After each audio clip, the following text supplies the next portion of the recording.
Ben ritrovati al Borsino del Vino. Riprendono gli appuntamenti del venerdì del telegiornale TV News sulle realtà enologiche siciliane, aggiornandovi sui vini dal miglior rapporto qualità-prezzo. Dandovi inoltre le indicazioni di valore medio di mercato.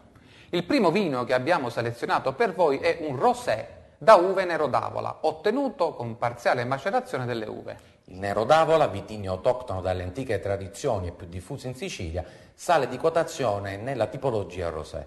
Prodotto dalle cantine Feudomacri nel territorio del comune di Noto, in provincia di Siracusa, mostra tutta la tipicità dei terreni neri e sabbiosi, bianchi e argillosi dove è allevato.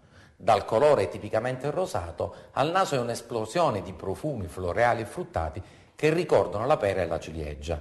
In bocca mostra sentori piacevolmente freschi e sapidi, presentando una leggiadra tannicità. È ideale come aperitivo e ottimo compagno di quei piatti della tradizione siciliana a base di pesce azzurro. Il suo valore medio di mercato è intorno agli 8 euro. Il vino rosso scelto è un taglio bordolese, Cabernet Sauvignon e Merlot con una piccola percentuale di Petit Verdot.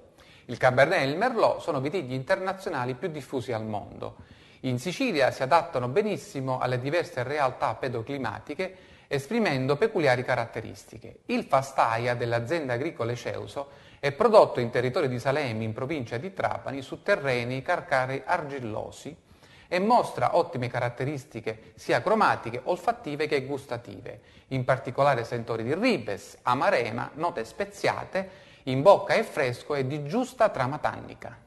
Da abbinare a piatti a base di ragù di carne, coniglia alla cacciatore e pecorini stagionati. Il suo valore medio di mercato è di 13 euro a bottiglia. Il Borsino del Vino torna venerdì prossimo con nuove informazioni. Continuate a scrivere al nostro indirizzo borsinodelvino@email.it suggerendoci i vini che ritenete più centrati dal buon rapporto qualità-prezzo.